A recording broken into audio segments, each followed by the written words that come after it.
Persée partit pour une aventure qui le mènerait à trouver et tuer la terrible Gorgone, connue sous le nom de la Méduse. Le héros parcourut la Grèce à la recherche d'indices pour trouver la créature, mais il ne trouva rien. Cependant, les dieux aimaient Persée, et sa quête fut encouragée par les puissances célestes.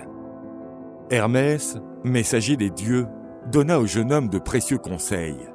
Le dieu lui indiqua que son courage et son talent ne suffiraient pas à battre la Gorgone. Il aurait besoin d'équipements spéciaux pour accomplir sa mission. Ces artefacts avaient été confiés aux nymphes du Nord, mais leur emplacement était uniquement connu des Grées, les sorcières grises. Hermès, connaissant toutes les routes existant dans le monde, guida Persée à la grotte où les Grées se cachaient. Avant de partir, le dieu offrit au héros une épée divine façonnée dans les forges d'Héphaïstos. Sa lame ne s'émoussait jamais, c'était une arme remarquable. Persée entra dans la tanière des Grées. L'endroit était sombre, éclairé uniquement par quelques bougies. Au fond de la grotte, Persée entreaperçut les vieilles sorcières aux cheveux gris. Elles étaient 3, mais partageaient un œil unique.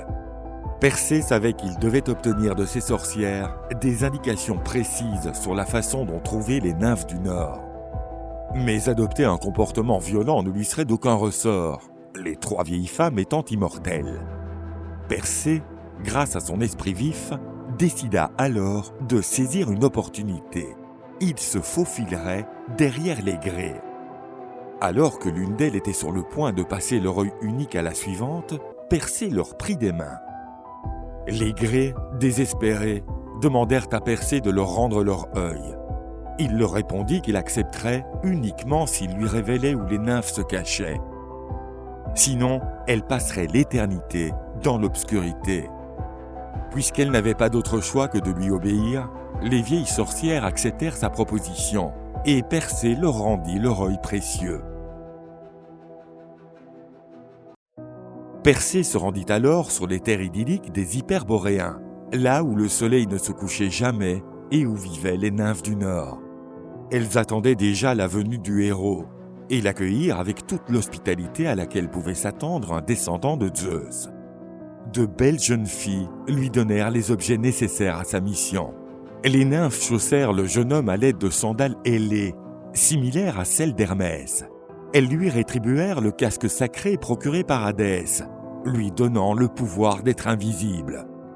Et finalement, il reçut un sac fait de fil aux propriétés particulières qui lui permettrait d'emporter son précieux trophée. Persée allait également recevoir la visite la plus illustre qui puisse être.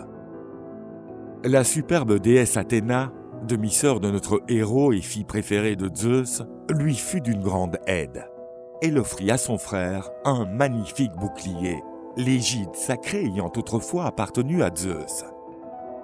Entièrement équipé, Persée se prépara à partir à la rencontre du monstre. Arrivant aux abords de la cachette de la créature, il vit plusieurs guerriers pétrifiés aux abords de son entrée. À la grande surprise de Persée, il y aperçut également 2 autres gorgones qui dormaient. Il s'agissait d'Euryale et Sténo, sœurs de la Méduse. Persée utilisa le casque d'Hadès pour passer devant les gardiennes sans être repéré. La Méduse, gorgone redoutable et maudite, ressentit la présence de son envahisseur. Elle savait que quelque chose se passait, sans percevoir exactement quoi. Mais Persée était bien conscient de ne pouvoir faire directement face à la créature.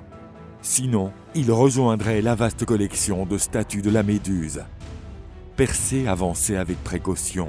Les yeux fermés, il essaya de se guider à l'aide du son des serpents sifflant sur la tête de la Méduse. Mais le héros heurta une pierre par accident et le bruit révéla sa position. La Méduse propulsa l'une de ses puissantes flèches vers Persée, heurtant son casque, le désactivant.